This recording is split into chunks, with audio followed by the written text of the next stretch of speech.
Boeing. So I've been talking to you guys and I've been telling you guys about Spirit Aero Systems. I think that was the name of the company. And Spirit Aero Systems recently had a few whistleblowers. And some of those whistleblowers came forth and they said, hey, man, these planes ain't safe.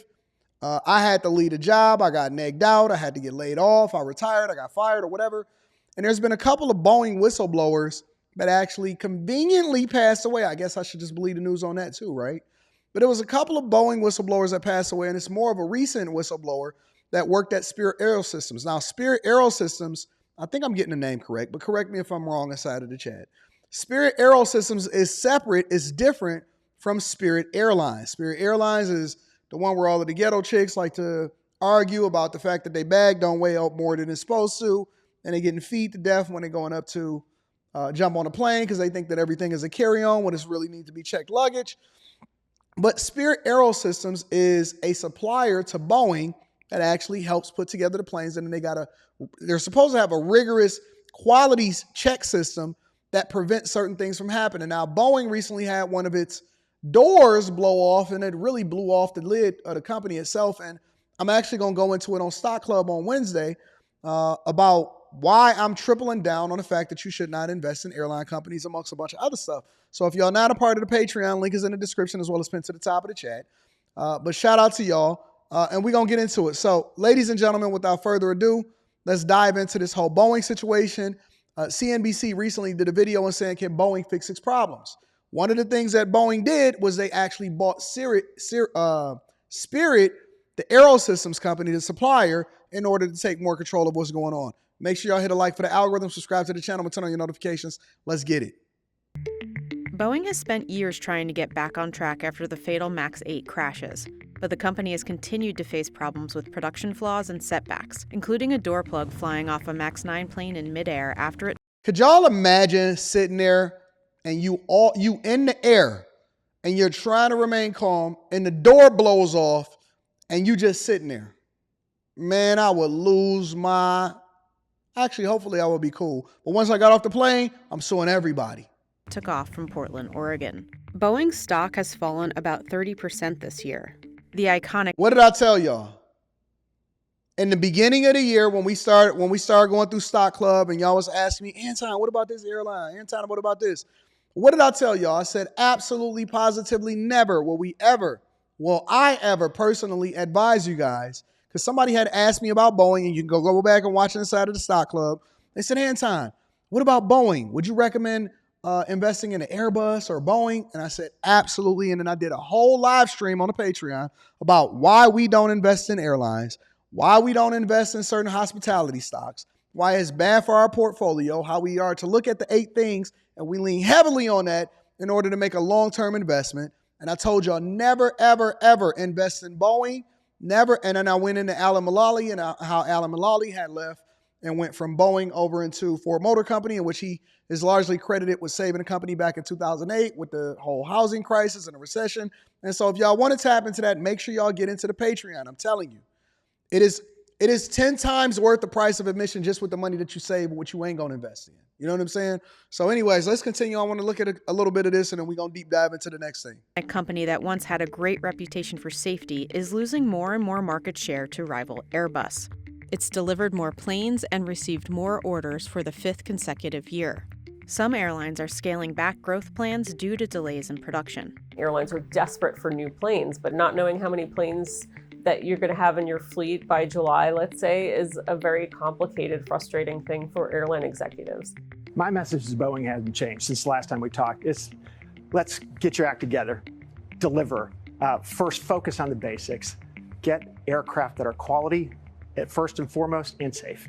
The pressure on Boeing has led to a major leadership shakeup, and in an effort to correct manufacturing flaws and get production back on track, it announced it's in talks to buy fuselage maker Spirit Aero Systems, a company that Boeing spun off in 2005. So much of Boeing's manufacturing has become outsourced, and now Boeing is kind of backtracking and saying, okay, maybe that was a little bit too much.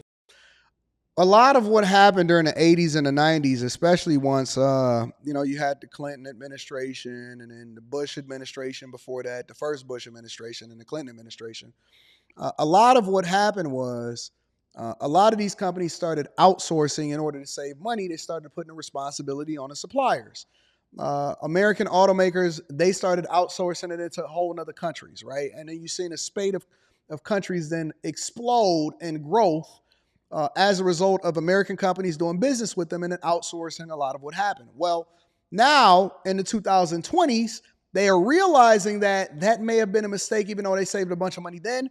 They can't control the quality. They can't control the cost. They can't control a lot of these things because they don't have any competitors to go with. So if Spirit Aerosystems is the only supplier, and then they're the major supplier that goes along with, because this isn't just manufacturing a tire, this isn't manufacturing some nuts and bolts or something that puts together. This is them manufacturing practically a huge portion of the plane.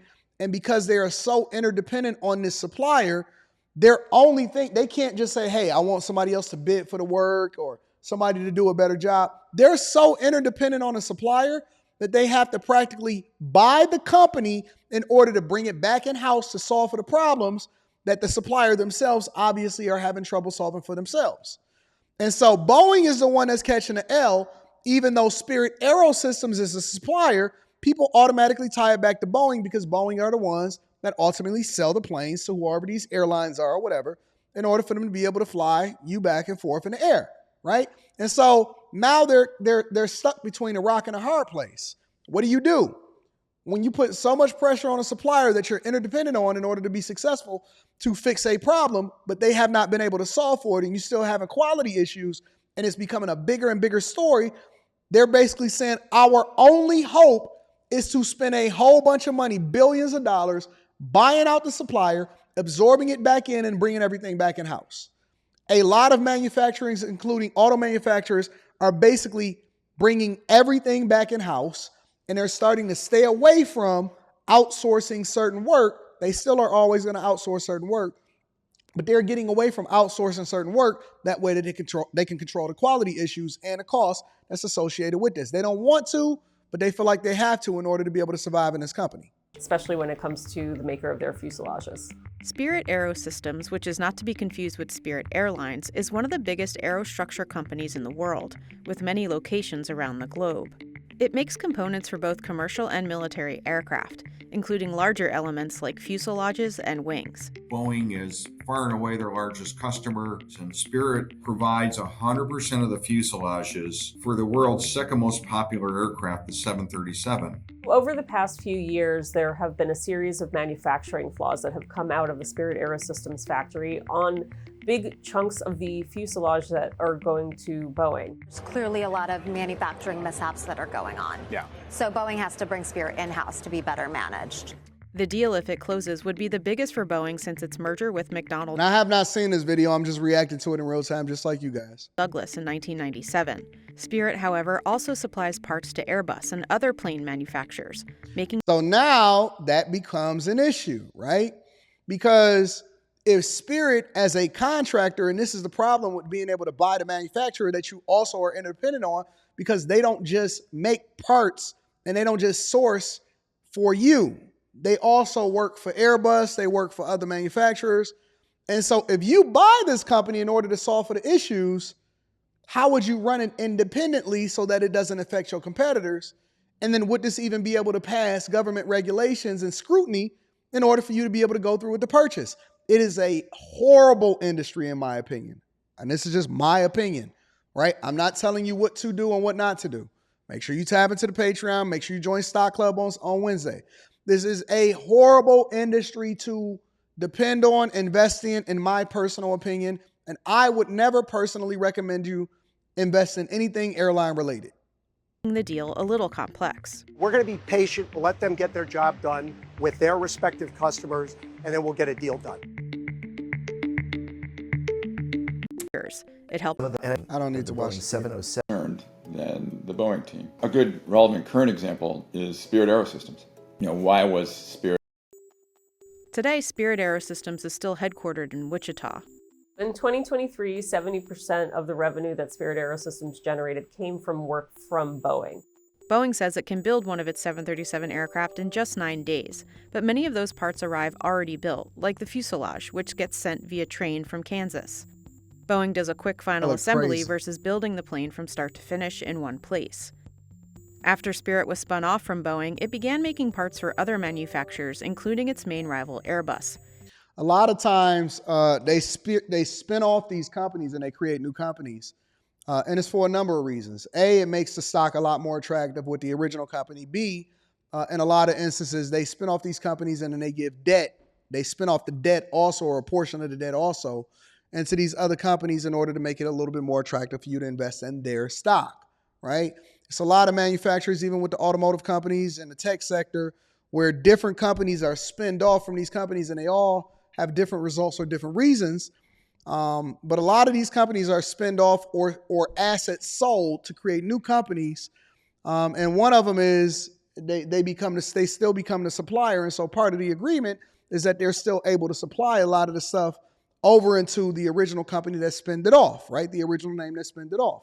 Well, when that company starts to have problems, then you got to try to figure out how to buy it back, because the company that it spinned off can now do business with other companies as far as, like, even though, you know, it's making 70% of its profit from Boeing because that was the original company that it spinned off from, it also now has the ability to source other work in order to become more profitable and not just be interdependent on you, which then make that a catch-22 when you try to buy the company back, right? It manufactures the wings for the Airbus 220 at its facility in Northern Ireland and parts of the A350 fuselage in North Carolina. Boeing spun off its Wichita unit as Spirit Aerosystems to improve profitability. That puts the financial squeeze on Spirit Aerosystems to build the fuselages for the lowest possible cost. So now you start cutting corners, right? Because Spirit Aerosystems, which is now its own company, which is also trying to source more work and is also trying to reduce costs, because one of the benefits of, and I'll give y'all a little bit of a lesson, right? Give y'all a little bit of a stock club lesson.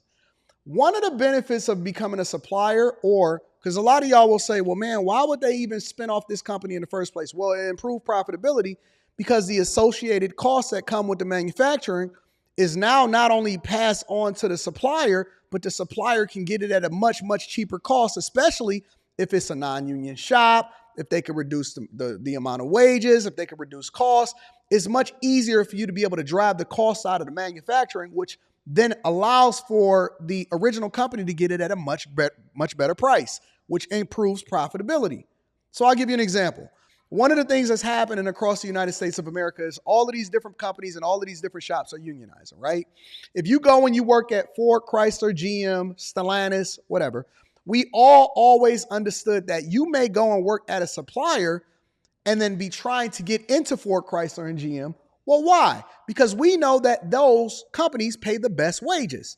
And so those companies often at times, they outsource in order to save money, because it wouldn't make sense for them to have union employees that's making $35, $40 an hour manufacturing these parts that makes the car much more expensive. So we outsource it. We outsource it to Mexico, outsource it to China, outsource it to an American supplier. Why? Because they can then drive the cost out because they don't have the same associated costs with union members.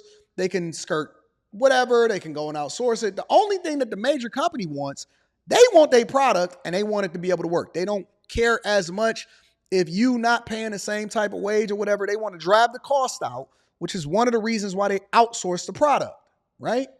And so the one caveat to that, or the other side to that, is you then don't have as much control over the quality control. And if you start having problems, what you gonna do? Threaten to pull the product from them? Find another supplier? Spend more money bringing it back in-house because it's not as attractive anymore, right? And so it's always a catch-22. Whenever somebody is trying to give you something and they say, hey, man, this is the benefits of it, ask what the cons are too. Ask what the pros are, and then ask what they're going to sell you on the pros. They really should be selling you on the cons, because the pros have to outweigh the cons and then have to be significantly better in order for you to justify the spinoff of the process, right? Let's talk about this a little bit more. But clearly, this has come with some intangible cost in terms of quality control. When Aerostructures is not a highly profitable part of the supply chain, it's probably a 5 to 7% margin business. In 2011, Suppliers are paid in 30 days after they delivered their finished product. If you look at where things are today, it's 120 days later, and that is extremely hard for the working capital. Spirit has faced some issues since the 2005 spinoff. It's been fined by OSHA for workplace violations, including exposure to hazardous material and some deaths. And they don't have to deal with that. They don't have to deal with that over at Boeing because that's Spirit Aerosystems' problem now. That ain't Boeing's problem, that's Spirit Aerosystems. Spirit has also struggled financially since 2019. Its stock is down over 60% the last 4 years due to the pandemic and production halt of the 737 MAX. Spirit derives the lion's share of its profits and revenue from these 737 fuselages. When you shut down your production line, as we did in the 737 MAX incident, it is absolutely devastating to Spirit and to Spirit suppliers. So ultimately, we'll be deep diving more into everything that's happening in Stock Club on Wednesday. I kind of made up in my mind that I don't necessarily want to do any work on the weekends. I mean, I have to do some work, but I don't want to do any work on the weekends. So I'm going to try to limit the amount of work that I have to do on the weekends. And so everything that we do is hopefully the majority of it goes during the week. And so we're going to deep dive into that on Wednesday because that's when we got the capacity. The link is pinned to the top of the chat of all of the details of that, as well as you being able to tap into the Patreon. And then we're going to go from there.